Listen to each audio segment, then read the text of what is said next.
Okay, so this is the Daf Yomi. This would have been for the second day of Shevuot, but I'm a little behind. I'm catching up. This is Daf 33 of Shevuot. Actually, we're coming up not too long from now. We're going to have a siyum for Shevuot, and then we're going to head into the next tractate. But just want to mention something. So while I'm thinking about it, because we covered over Shavuot with some of the guys, we covered Tractate Midot. So a tractate of the Mishnah that deals with the structure of the temple. And it's a very good one to start with. It's something, it seems like, a lot of people are very interested in it. There's a lot of features of the temple that's like very interesting. They have lots of meaning. There's lots of meaning and everything. But anyway, whenever you say the Hadron, you go through and you talk about it, you mention the sons of Papa. So, like, Rameh bar Papa, Nachman bar Papa, and the question is like, for some people, maybe it's the first time they hear something like that, they ask like, okay, so what is that? What is that all about? What does that mean? And throughout the Gemara, the sons of Papa were the people who brought two sides of debate together peacefully. So that's something that we should make a part of our life, is to take people from different sides of a debate and bring them together peacefully. Okay? And it's something we should exercise, and we should take inspiration from them, the sons of Papa, and bring peace where there's differences of opinion, differences of mindsets, and just bring people together, just like being of the sons of Aaron, bringing peace, pursuing peace. I love that in Perkei Avot where it says, Roda Shalom. So you're Rodef Shalom. So the word used for pursuing your enemy, like pursuing your enemy in war, we pursue peace, right? We pursue peace as if we're pursuing an enemy, but we pursue peace. Okay, so just keep that in mind, like take inspiration from that. Those were the men in the Gemara who brought peace in an argument, who brought sides together. So anyway, Daf 33. But the second set of witnesses still stands available to testify. So what loss did the first set cause the plaintiff when they denied knowledge of the matter? Okay, Ravina said, what are we dealing with here? We're dealing with a case where the two witnesses in the second set were relatives through their wives at the time of the denial of the first set of witnesses. The two witnesses in the second set were married to two sisters, and brothers-in-law are unfit to serve as witness together. Therefore, the claim of the plaintiff is entirely dependent upon the testimony of the first set of witnesses, and the sisters, who were wives of the witnesses in the second set, were moribund.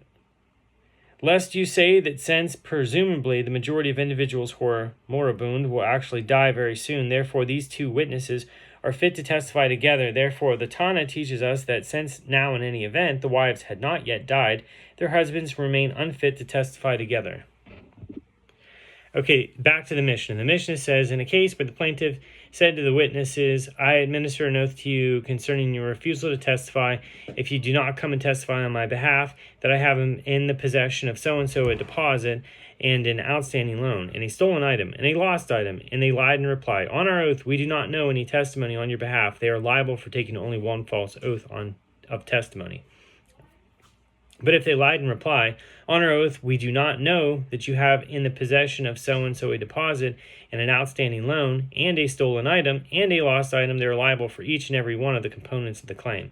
It is as though they took a separate oath with regard to each of the details of the claim. So in a case where the plaintiff said to the witnesses, I administer an oath to you concerning your refusal to testify, if you do not come and testify that I have in the possession of so-and-so a deposit of wheat and barley and spelt, and they lied in reply, on our oath, we do not know any testimony on your behalf. They are liable for taking only one false oath of testimony.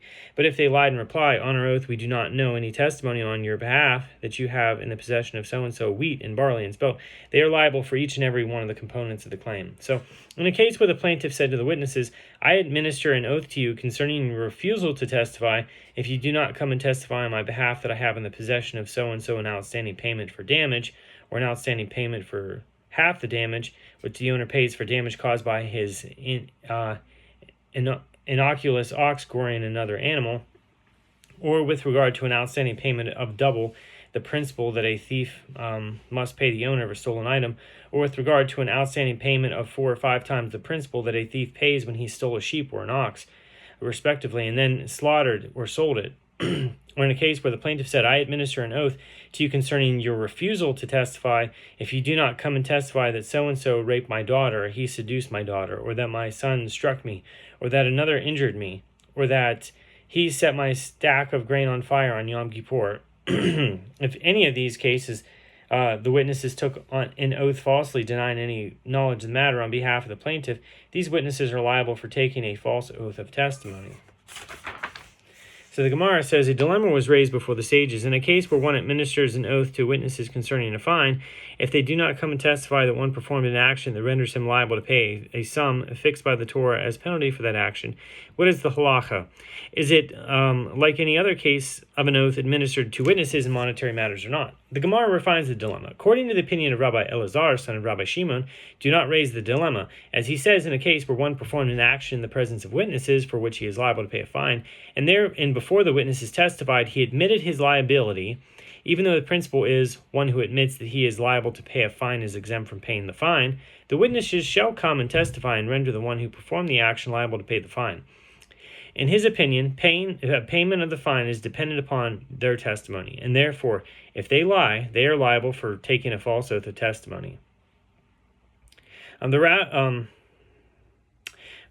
should you raise the dilemma? Raise it according to the opinion of the rabbis, the majority, who disagree with Rabbi Elazar, the son of Rabbi Shimon, as they say, one who admits he is liable to pay a fine is exempt, even if afterward witnesses came and testified to his liability. The case in the Mishnah is one where the plaintiff demanded that the witnesses testify on his behalf before the defendant admitted knowledge of the fine. The Gemara seeks to clarify. And the rabbis who expressed their opinion, meaning the majority, that one who admits he is liable to pay a fine is exempt, even if afterward witnesses come, in accordance with whose opinion do they hold? If we say that they hold in accordance with the opinion of Rabbi Elazar, the son of Rabbi Shimon, cited here, doesn't he say a matter that causes financial loss is considered to have monetary value with regard to the oath of testimony? Witnesses who testify concerning the fine also cause financial loss, as if the individual does not admit his liability, he will be liable to pay the fine based on their testimony. Rather, apparently the rabbis there hold in accordance with the opinion of the rabbis here, who say a matter that causes financial loss is not considered to have monetary value. It is according to the opinion that the dilemma is raised. What is the halacha in the case of witnesses to a fine? Does one say, since if the one liable to pay the fine admits his liability, he is exempt from paying the fine, the witness taking the oath denying knowledge of the matter is not denying a monetary claim, and therefore he is not liable for taking a false oath of testimony. Or perhaps, since now, in any event, he has not yet admitted liability, payment of the fine is dependent upon the testimony of those witnesses, and it is considered a monetary matter for which they are liable for taking a false oath of testimony. The Gemara suggests, come in here, Tashema, come in here, a proof from the Mishnah to resolve the dilemma. I administer an oath to you concerning your refusal to testify if you do not come and testify on my behalf, that I have in the possession of so-and-so an unpaid payment for damage, and likewise an unpaid payment for half the damage. In those cases, the witnesses can be held liable for the oath of testimony, but isn't payment for half the damage payment of a fine? The Gemara rejects this proof. This Mishnah is in accordance with the opinion of one who says that payment of half the damage is monetary restitution and not a fine. So the Gemara asks, this works out well according to the one who says that payment of half the damage is monetary restitution, but according to one who says that payment of half the damage is payment of a fine, what can be said? The Gemara answers, in his opinion, the Mishnah is referring to a case where the plaintiff demands that the witnesses testify with regard to liability to pay for half the damage caused by pebbles inadvertently propelled by the foot of a walking animal, as they learned the halacha through tradition transmitted to Moses from Sinai, that payment of half the damage in that case is monetary restitution, not a fine. Therefore, no proof may be cited from the Mishnah with regard to liability for taking a false oath of testimony concerning a fine. Okay, the Gemara suggests, Tashema, come in here, a proof from the Mishnah to resolve the dilemma. I administer an oath to you concerning your refusal to testify if you do not come and testify that I have in the possession of so-and-so an unpaid payment of double the principal for which the witnesses are also liable for taking a false oath of testimony. But isn't that payment of a fine? The Gemara responds, the liability for taking a false oath of testimony in that case is not due to their denial of knowledge of the matter with regard to the fine. Rather, the liability is due to their denial of knowledge of the matter with regard to the principal, which is a full-fledged monetary payment. The Gemara cites another proof from the Mishnah. I administer an oath to you concerning your refusal to testify if you do not come and testify that I have in the possession of so-and-so payment of 4 or 5 times the principal, which is a fine. The Gemara answers, thereto the liability is due to their denial of knowledge of the matter with regard to the principal, not due to the fine. The Gemara cites another proof from the continuation of the Mishnah. I administer an oath to you concerning your refusal to testify if you do not come and testify that so-and-so raped my daughter or he seduced my daughter. Isn't the payment for rape and seduction a fine of 50 selah? The Gemara rejects this. There, the liability of witnesses is due to their denial of knowledge of the matter with regard to payment for humiliation and compensation for degradation of the value of the young woman resulting from the rape or the seduction. Those are categorized as monetary restitution, not as fines. So the Gemara asks, according to this understanding, what is the Tana teaching us with the multiplicity of cases in the Mishnah? All the cases in the Mishnah are of monetary restitution. The Gemara answers, in the first clause, the Tana teaches us one novel element, and in the latter clause, the Tana teaches us one novel element. In the first clause, the Tana teaches us one novel element, that liability to pay for half the damage caused by pebbles as monetary restitution is not a fine. In the latter clause, the Tana teaches us one novel element. I administer an oath to you concerning your refusal to testify if you do not come and testify that he set my stack of grain on fire on Yom Kippur. What does this halacha serve to exclude? It serves to exclude the opinion of Rabbi Nehunya ben Hakana, as it is taught in Baraita.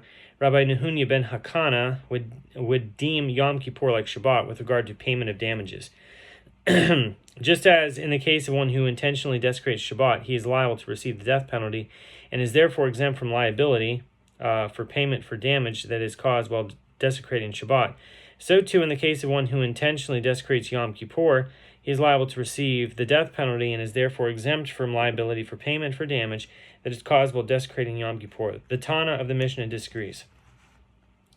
The Gemara suggests, Tashma, come and hear a proof from a Baraita to resolve the dilemma. I administer an oath to you concerning your refusal to testify if you do not come and testify on my behalf that so-and-so slandered my daughter. In such a case, the witnesses are liable for taking a false oath of testimony. If the accused admitted on his own that he slandered the young woman, he is exempt from paying the fine. The only payment in the case of a husband who falsely accuses his bride of adultery is payment of a fine, yet the Baraita says that the witnesses are liable for taking a false oath of testimony. The Gemara answers, in accordance with whose opinion is this Baraita? It is in accordance with the opinion of Rabbi Elazar, son of Rabbi Shimon, who says, even if one who is liable to pay a fine admits his liability, the witnesses shall come and testify and render one who performed the action liable to pay the fine. The Gemara asks, say the latter clause of the Baraita, if that man admitted on his own that he slandered the young woman, he is exempt from paying the fine. Ostensibly, in this, we arrive at the opinion of the rabbis who hold that if one who is liable admits his liability before the witnesses testify, he is exempt from paying the fine, contrary to the opinion of Rabbi Elazar, son of Rabbi Shimon. The Gemara explains the Baraita in its entirety is the opinion of Rabbi Elazar, son of Rabbi Shimon, and this is what the Tana is saying in the latter clause. You find a case of one who admitted liability on his own, he is exempt from paying the fine, only in a case where there are no witnesses at all, and he admitted liability on his own. In a case where there are witnesses, he is liable to pay the fine on the basis of their testimony, even if he admitted liability. Back to the Mishnah. The Mishnah says, in a case where the plaintiff said to 2 witnesses, I administer an oath to you concerning your refusal to testify if you do not come and testify that I am a priest, or that I am a Levite, or that I am not the son of a priest, or a divorced woman, or that I am not the son of a priest and a chalutza, and that so-and-so is a priest, or that so-and-so is a Levite, whether he is not the son of a priest or a divorced woman, or that he is not the son of a priest and a chalutza. In all these cases, the witnesses are exempt from liability for taking a false oath of testimony because these do not involve monetary claims. Okay. Likewise, if the plaintiff said to them, I administer an oath to you concerning your refusal to testify if you do not come and testify that so-and-so raped his daughter, or that he seduced his daughter, that my son injured me, or that another person wounded me on Shabbat, or that he set my stack of grain on fire on Shabbat. In all of these cases, these witnesses are exempt. In each case is punishable with the death penalty, and therefore they are cases that do not involve monetary payment. Okay. Back to the Gemara. The Gemara infers the reason that the witnesses are exempt is that the plaintiff demanded that they testify that so-and-so is a priest and that so-and-so is a Levite, which are claims that do not involve monetary payment, but were the plaintiff to say, I administer an oath to you concerning your refusal to testify, if you do not come and testify that 100 dinars belonging to so-and-so are in the possession of another so-and-so, they would be liable. But isn't it taught in the latter clause of the Mishnah, 35a, the witnesses are exempt until they hear a demand to come and testify directly from the mouth of the plaintiff. And here, the individual administering the oath is not the plaintiff. Okay, Shmuel says the reference here is to a case where the individual administered the oath comes with authorization to demand that the witnesses testify on his behalf.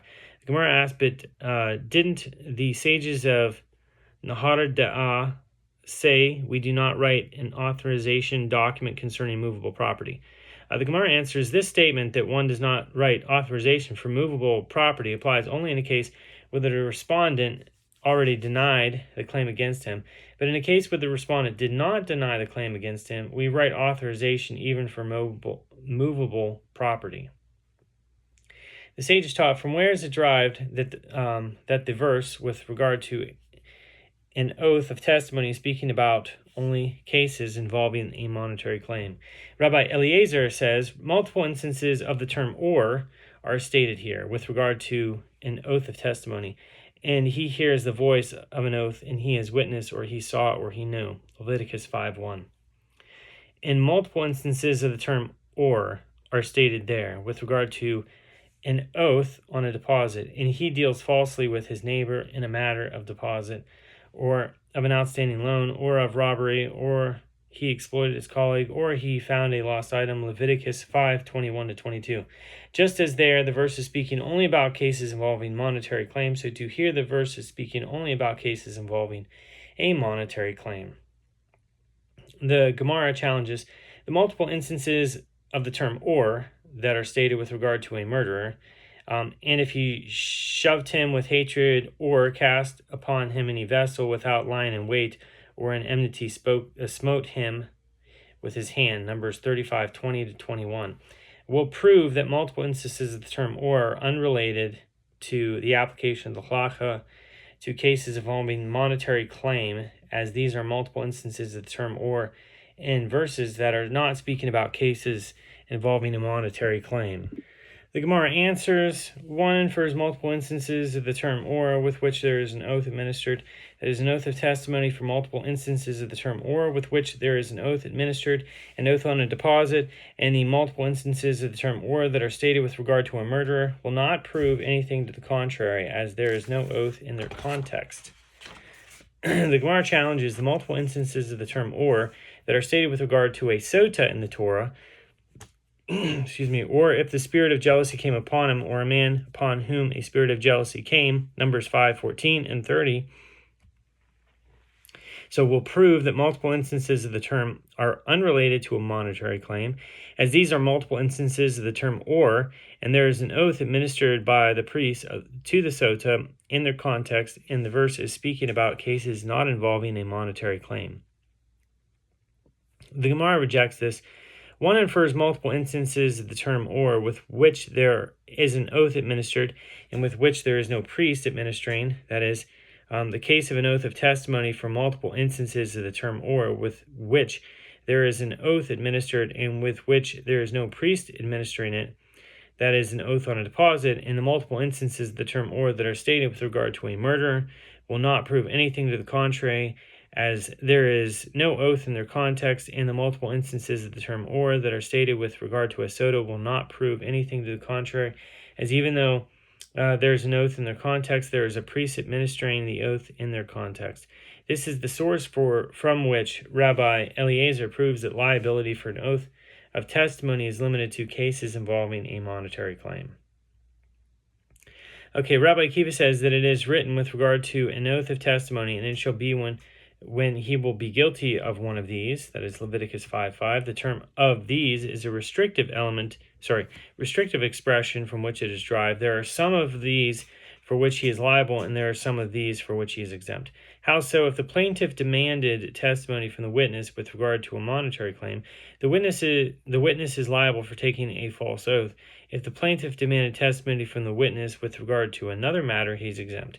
So Rabbi Yoshi HaGalili cites a different proof, as says, the verse states with regard to an oath of testimony, quote, and he is a witness, or he saw, or he knew.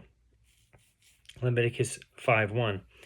It is with regard to testimony that is founded on sight, that is direct observation, without knowledge of the matter, or by means of indirect knowledge of the matter, without sight, that the verse is speaking. Sight without knowledge, how so?